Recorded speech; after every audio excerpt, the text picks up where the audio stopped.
This is Optimal Health Daily, episode 1925, How to Meal Prep for the Holiday Season by Karges of crystalkarges.com. And I'm Dr. Neil, your very own personal narrator.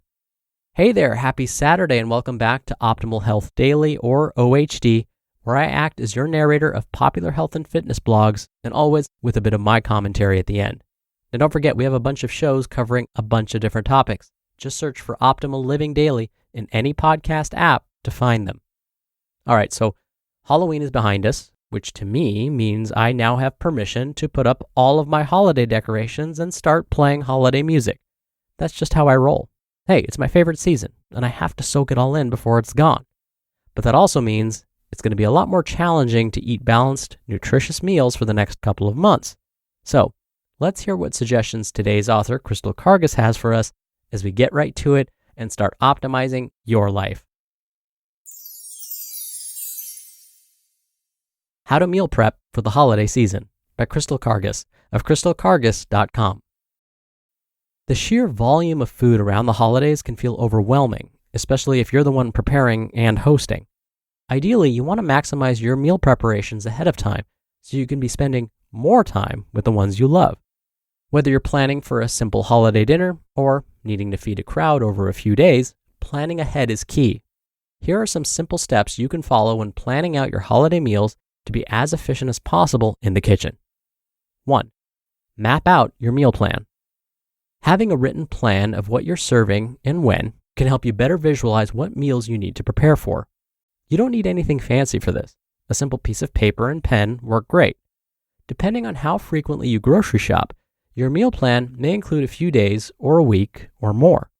I find that planning for a few days at a time can also help you be more efficient at the grocery store and plan meals that can stretch out ingredients you'll have on hand. Even if you don't know exactly what you're planning on serving, having a game plan for the next few days can simplify the entire process of meal preparation. Bookmark any special recipes you plan on using so they're easily accessible and you know what ingredients you need. Don't forget that even for a big holiday dinner, it's still important to have food earlier in the day. Mapping out your meals can help you ensure you have a plan in place. 2. Take an inventory of what you have. Once you know what you're planning on serving for upcoming meals, it's time to make a list of the ingredients you'll need. Using your meal plan, break down each meal into ingredients. For example, mashed potatoes will include potatoes, butter, milk, and so on. It may take some time to break this down for each meal, especially for a holiday dinner that involves several dishes. Ultimately, this will help you ensure that you have everything you need to prepare your dishes without worrying about missing ingredients. Once you have your list of all ingredients, do a quick inventory of your fridge and pantry to cross off items you already have. Don't forget to double check for things like condiments, spices, paper goods, drinks, and everyday items that you may need over the next few days. This will help minimize trips to the store. 3. Prepare your shopping list. Once you've eliminated the ingredients you already have on hand, you should be left with the things you still need to shop for. Depending on how many dishes you're preparing, this could be a long or short list. Getting your ingredient list organized can help you minimize how much time you have to spend in a grocery store and make you more efficient when shopping. I like to categorize my ingredients by area in the grocery store, just to make it easier. So I group all of my dairy ingredients together: meats, freezer section, dried goods, produce, etc. Given how busy the grocery stores are this time of year, you'll be glad you have a game plan. 4. Get the prep work done ahead of time. Once you've grocery shopped and have your ingredients on hand, it's time to figure out what prep work you can get done ahead of time. Even simple things like washing and chopping produce can save you time when it comes to actually preparing your meals.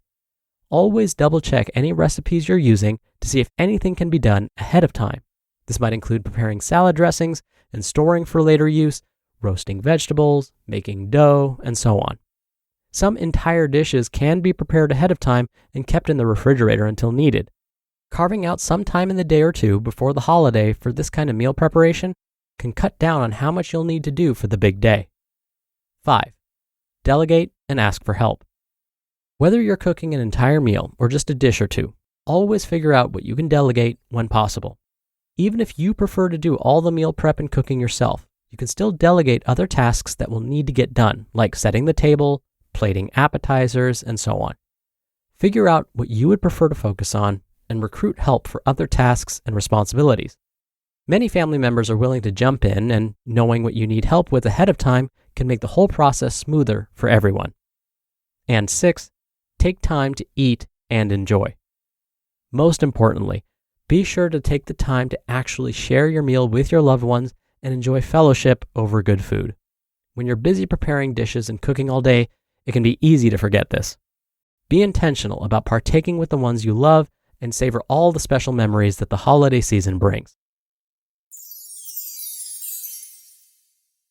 You just listened to the post titled, How to Meal Prep for the Holiday Season by Crystal Karges of crystalkarges.com.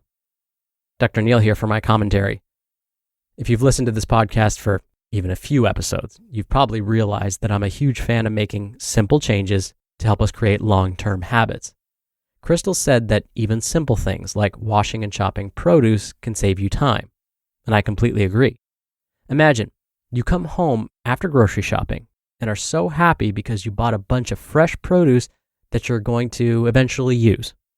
Use those good feelings when you get home to your advantage, meaning as soon as you get home, wash and prep those fruits and veggies you just bought. Don't wait and put them in the crisper drawer where you'll forget about them. Put them after washing and chopping in clear containers right at eye level in the fridge. This is key. Again, not hidden away in the crisper drawer, because this will serve as a constant reminder that you have fresh produce ready to go. And when you come home after that long day, you won't have to dread having to wash and prep all of those veggies before even starting to cook your own meal. They'll be there, waiting for you, staring at you. And who knew that a simple trick like this could go beyond just the holidays? If you get used to doing this, this could be a habit that you form over the entire year, which means you'll be eating fresh produce all year long. So now suddenly, making dinner after a long day won't seem so bad. All right, that'll do it for today. I hope you're having a great weekend if you're listening in real time, and I'll see you back here tomorrow for the Sunday show and where your optimal life awaits.